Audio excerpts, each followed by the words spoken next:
कोच्चि में थी। शादी के बाद उन्होंने पत्नी के साथ पहली बार कश्मीर जाना चुना, लेकिन सिर्फ 3 दिनों में ही आतंकियों ने इस नवविवाहित जोड़े को हमेशा के लिए अलग कर दिया। कहा जा रहा है कि 16 अप्रैल को दोनों की शादी हुई। 19 अप्रैल को रिसेप्शन का कार्यक्रम था। इसी के बाद दंपत्ति 2 दिन पहले ही हनीमून पर जम्मू कश्मीर आए थे। गनीमत ये रही कि पत्नी हिमांशी आतंकियों के निशाने से बच गई। विनय का परिवार मूल रूप से करनाल के भूसवली गांव का रहने वाला है, जो वर्तमान में सेक्टर 7 में रह रहा है। विनय का 1 मई को जन्मदिन भी था। विनय के अलावा ऐसे तमाम परिवार थे जिन्होंने आतंकियों की इस कायराना हरकत में अपनों को खो दिया। 28 लोगों में यूपी के शिवम द्विवेदी, 2 विदेशी नागरिक, साथ ही बिहार के रहने वाले आईबी के एक अफसर भी शामिल थे। इस पूरे हमले ने पूरे देश को सहमा दिया है, साथ ही गुस्से से भी भर दिया है।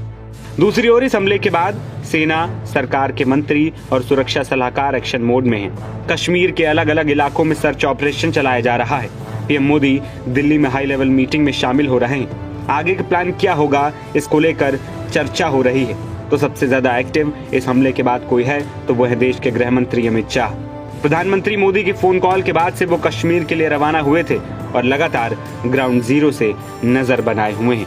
फिलहाल सबकी निगाहें इस बात पर टिकी हैं कि आखिर हमारी सेना, हमारी सरकार कब तक उन दहशतगर्दों को गिरफ्तार करेगी, उनको उनके किए की सजा देगी। एनबीटी ऑनलाइन की रिपोर्ट।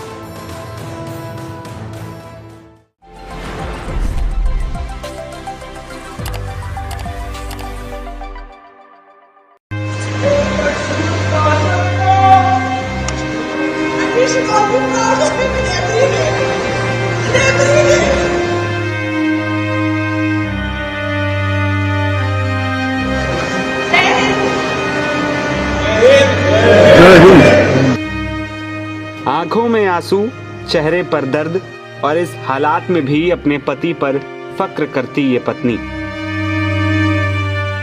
ताबूत में बंद पति को लिपट कर रोती इस पत्नी को देख पूरे देश की आंखें आज नम हो गई हैं। कश्मीर के पहलगाम में आतंकी हमला हुआ, गोलियों की बौछार हुई और 28 लोगों की जान चली गई। इन 28 लोगों में एक नेवी का लेफ्टिनेंट भी शहीद हो गया। जब उसका पार्थिव शरीर बुधवार को दिल्ली पहुंचा तो पत्नी ताबूत के सामने टूटकर बिखर गई। लेकिन जैसे ही आंखों में आंसू थे, वैसे ही होठों से निकला सिर्फ एक शब्द, जय हिंद। जय हिंद। पूरा देश स्तब्ध है, आंखें नम हैं। एक जवान, एक पति, एक बेटा जो 16 अप्रैल के दिन पहले 7 फेरे लेकर नया जीवन शुरू कर रहा था, आज तिरंगे में लिपटा हुआ वापस लौटा है। इन तस्वीरों ने पूरे देश का कलेजा चीर कर रख दिया है।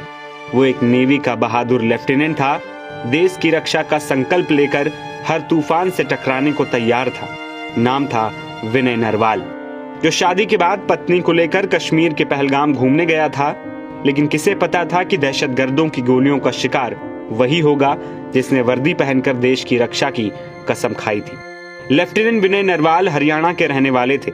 उनकी पोस्टिंग